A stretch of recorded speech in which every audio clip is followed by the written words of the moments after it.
အားလုံးပဲမင်္ဂလာပါဒီနေ့ပြောပြပေးမယ့်အကြောင်းကတော့တန်ရိုးကရှိတ်ဟဲ့ရဲ့ skill effect အကြောင်းပါကဲစလိုက်ကြအောင်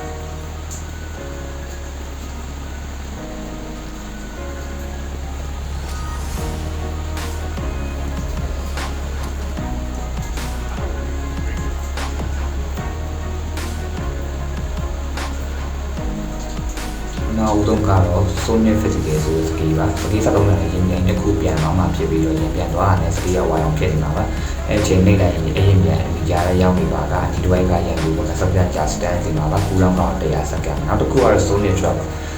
နေရာကပုံမျိုးတစ်ခုဖြစ်ပြီး enemy လာတဲ့အချိန်လုံးနေလိုက်ပေါက်ွယ်စီမှာပါ3တန်တော်မိုက်ပါတယ်နောက်ခုပြီးမှဖြစ်ပြီးကူလောင်းတော့30စက္ကန့်နောက်တစ်ခုက GE2 Flag Arena ပဲလက်ဖြစ်ပုံမျိုးသားတစ်ခုဖြစ်ပြီးတော့ပြစ်တဲ့တော့တော့ဝင်တဲ့ skill effect တစ်ခုဖြစ်ပါတယ်။ကုန်ရင်လည်းပြည်လုံးဝင်လို့ရပါတယ်။နောက်တစ်ခုကတော့ Sonic Defeat ပါဒါကတော့ Sonic ကဝယ်လို့စားဖြစ်ပြီးတော့